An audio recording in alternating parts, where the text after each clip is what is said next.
Hello everybody, welcome back. Today we're going to continue on with the respiratory tract infections, and this time we're going to concentrate on bacteria. So the first one to pay attention to is the Streptococcus. So they are going to be round balls and chains. They are gram-positive and catalase negative, and there are the three hemolytic patterns. It can be alpha, which is partial hemolysis, beta, total, and gamma, which is no hemolysis. Their properties are going to be based on the cell wall antigens and the sensitivity to either bacitracin or optogen. The zone of growth inhibition is going to show how sensitive or resistant the bacteria is. So the alpha hemolytic are going to be Strep Pneumoniae, which is optogen sensitive, and it is biosoluble. It contains a capsule as well. Strep Viridans, which is also alpha hemolytic, is optogen resistant and is not biosoluble with no capsule. So to differentiate the two of them, so let's say you put the two cultures onto an agar plate, and both of them are going to be alpha hemolytic. If you add optogen sensitivity, or if you add optogen to one, the side with the strep pneumoniae is going to have like a full alpha hemolysis, while the side with strep viridans is not going to make any hemolysis at all. The beta hemolytic group includes Strep Pyogenes, which is group A, and it is bacitracin sensitive. Group A can be further classified to a bunch of other ones, but the other important beta hemolytic bacteria is the Strep A galactae, which is a group B, and bacitracin resistant. The gamma hemolytic is going to be your Enterococcus species, and you can diagnose them using the bacitracin, hemolysis, and the PYR test. Sorry, there it is. Turns pink if it's positive for all of the groups. So the Streptococcus generally make an erythrogenic toxin, which results in a nice rash all over the trunk. The toxins act as a super antigen, so those will interact with both the macrophages and the helper T cells. Streptolysin S lyses the cells, and that's responsible for the beta hemolysis. Streptolysin O is an oxygen labile hemolysis and is not going to be causing any lysis if they put the culture, or if they use a culture that contains cholesterol, because the streptolysin O is inhibited by cholesterol in the skin. So the toxins can cause these diseases. The important ones are the Pharyngitis, because that can lead to rheumatic heart fever. Same thing with the Scarlet Fever. Necrotizing fasciitis is going to degrade the skin, toxic shock syndrome, and bacteremia, because all of that can lead to sepsis.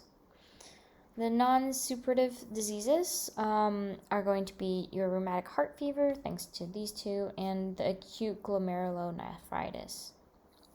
How does that happen? Is because the streptolysin O is antigenic and hemolysin, so that is going to lyse the red blood cells, and that's going to cause kind of like an overload in the kidneys, because kidneys are going to have to process all of those lysed blood cells, and lysed blood cells change the pH of the blood plasma, so it will all further damage the kidneys. Okay, so Strep Pyogenes is a group A, beta hemolytic Streptococcus, is gram-positive, catalase negative, and PYR positive. It's also a Lancefield group A, but that's more for the scientists, not really for us, the clinicians. What's important for us, the clinician, is it's sensitive to bacitracin. They have types specific proteins in the cell wall, which is like protein M. That's what our bodies recognize to make antibodies against. And they have streptolysin O toxin. Oops, sorry. And we test the blood for ASO to see if there's any antibody production against it and see if there's an active infection. So the reservoirs are going to be humans, especially in the urinary tract and the skin, and it's the upper respiratory tract and the skin.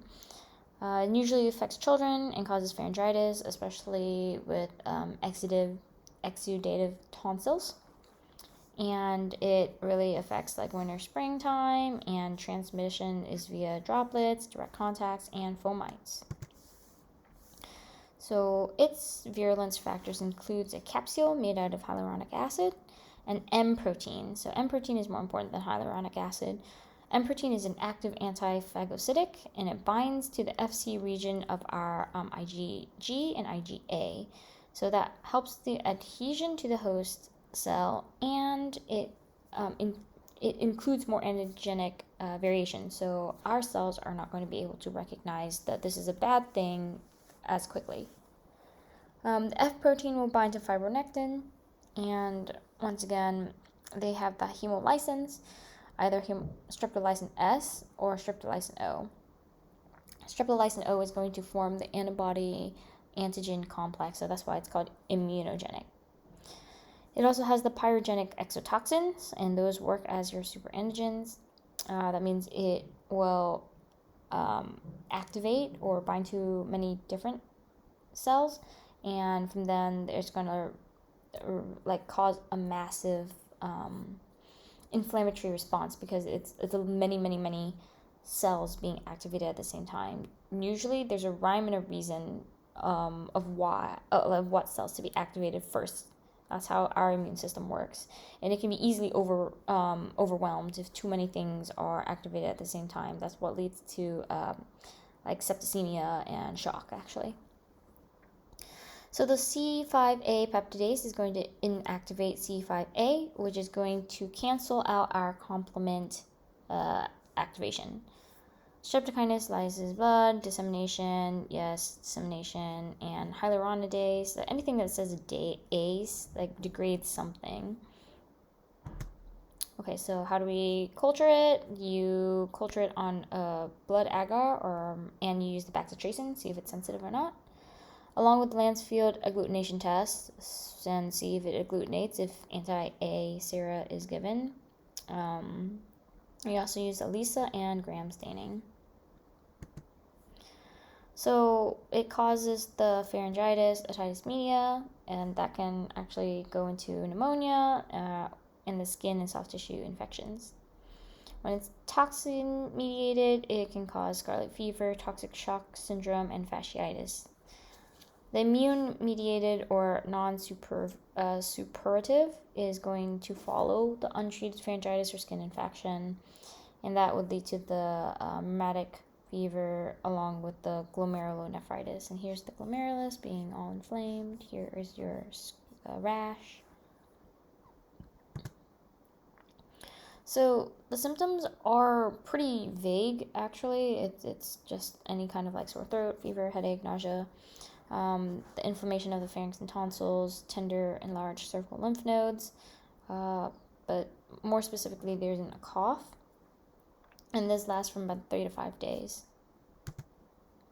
Scarlet fever is the second disease, childhood erythema. The first, I think, is actually mumps or measles, and the third is rubella. So scarlet fever is associated with pharyngitis. It's caused by the exotoxin A, so this is an immunologic reaction. The superantigen, and it's a erythrotoxin. That's why everything turns red. There's a rash. And this can't be caused unless the bacteria is infected by a virus. So it is a lysogenized bacteria. It causes the diffuse erythematous rash on the chest and the neck, and it spreads from the trunk to the extremities. It's also characterized by the strawberry tongue, and when the rash fades, the skin peels off, which is called desquamation, in the tips of the fingers and the toes. The rash is characterized as a sandpaper-like rash, and it goes away after 7 days. Rheumatic fever is the complication, and it appears about 2 to 4 weeks after pharyngitis. And since this is an immunologic problem, it's going to cause problems due to molecular mimicry. The M protein is similar to antibodies that cross-react with the heart, the joints, the blood vessel, and the subcutaneous tissue. So in doing that, there's the arthralgia, there is going to be the nodules, and there is going to be the stenosis of the mitral valve due to that type 2 hypersensitivity reaction. In bad cases, it can cause carditis, which is the inflammation of the heart, and chorea, which is going to be a neurological symptom where there is uncontrolled movements. So there's a symmetrical involvement because it's inflammation of the lower, generally large joints, and the subcutaneous nodules are usually found on the elbows and the knees. Okay, so we diagnosed the rheumatic heart fever by the Duckett-Jones criteria, and cases is the mnemonic, so carditis, arthralgia, subcutaneous nodule, erythematous marginatum, which is, let me go back, there's a margin, it's very clear that these are these are very contained. And then the chorea. The minor criteria is going to be fever, raised sedimentation rate, the arthralgia, the prolonged PR interval, and any kind of history of previous rheumatic heart fever. So it's either 2 major or 1 major and 2 minor for diagnosis. This is pretty important because the cultures generally come back negative. We want to test the serological markers and use the antibodies against streptococcus O. So the required criteria would be the evidence of anti-streptococcus O, a positive group A culture, anti-deoxyribonuclease B, anti-hyaluronidase, and some kind of recent history. So all of that, you kind of have to piece it all together. Acute post-streptococcal glomerulonephritis, so this is after the skin infection has cleared up. There's going to be the antigen-antibody complex on the glomerular membrane, and that's what damages the kidneys. Kidney damage would, of course, lead to hypertension thanks to the renin being released due to the reduced blood flow because the edema. Lysed blood cells are going to come out, causing the hematuria, proteinuria, and that's going to result in the cloudy or smoky urine. How do we treat pharyngitis? Generally some kind of penicillin. So penicillin G or amoxicillin. For those who are allergic to penicillins, you want to give macrolides, such as erythro or azithromycin. AGN and rheumatic heart fever, and you want to give the anti-inflammatory medication instead. And to prevent the recurrence of, you use benzathine penicillin. There is unfortunately no vaccine.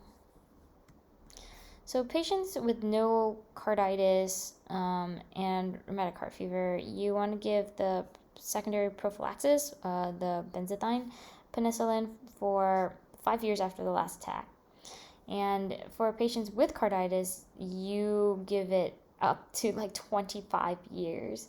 For patients with chronic carditis or with artificial valves, you give them for life. Strep pneumoniae have lancet morphology, and they are gram-positive, and they are encapsulated.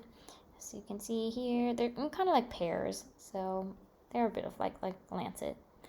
They are alpha hemolytic, and they are oxygen sensitive, along with biosolubility, or biosoluble. There is no group specific, so there's just one, it's just strep pneumoniae. Luckily enough for us, there is a vaccine available.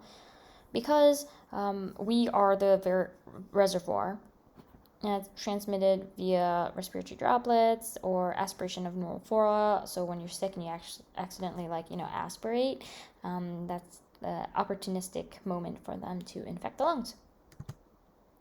Risk, so standard, besides the alcoholics. So alcoholics are at risk because of the aspiration, actually. So because they throw up so often, the chances of them developing this infection is pretty common, actually. Patients who have already been infected, of course, their immune system is going to be down, along with patients with any kind of lung issues. They can also enter the skull and cause the meningitis. Okay, so they colonize and then they migrate using IgA to help the colonization, so they're not ejected. They also have the surface protein adhesins that help with the colonization, and they have pneumolysin, which will be the cytotoxin that binds to the cholesterol in our cells to make the pores in order for it to come in. Coming in causes the tissue destruction, and they have teichoic acid and peptidoglycan to activate the alternative complement pathways, and that also results in more tissue destruction. So pneumolysin, on the other hand, activates the classical complement pathway instead of the alternative. The phosphorylcholine on the cell wall will allow the bacteria to hide in the non-professional phagocytes, and they do that by binding to the PAF receptors, and they also have a capsule to avoid consumption by the macrophages. So going back to immunology, the classical pathway is when the C1 binds to the antigen-antibody complex, yada yada, get activated into the C3 convertase, and then from there C3 is going to be hydrolyzed, and then it eventually cleaves into C5, and then C5 enters, well, B in particular, come together with C6, C7, C8, and C9 to make the membrane attack complex. So what does it cause? It causes the otitis media, conjunctivitis, sinusitis, along with pneumonia, bacteremia, and meningitis. So this is actually the most common cause of bloodstream infections: pneumonia, meningitis, and otitis media. So it's pretty problematic. So pneumonia, once again, it's going to be typical or atypical. Typical pneumonia is community acquired. You want to use the diagnosis of gram-stain optogen sensitivity and blood agar. You also can use the quelling test to see if the antibody binds to the capsule and then it swells. You can also use the PCR test or latex particle agglutination, and then a big old chest X-ray to see if there's any consolidations in the lungs. Generally, penicillin, erythromycin treats the pneumonia, typical pneumonia pretty well. But with today, more people catching community-acquired pneumonia, there's going to be more resistance. So now we have to use ceftriaxone or vancomycin. Luckily enough, we do have a vaccine. It's the Pneumococcal Capsular vaccine. The Pneumovax vaccine has 23 valent vaccines, so there's 23 different forms, and that will induce the T-cell independent response. So we give this to adults. Prevnar 13, you probably heard of it, is going to be conjugated to diphtheria, and that is going to be given to children. So that's it for now. Thank you for your attention, and good luck studying.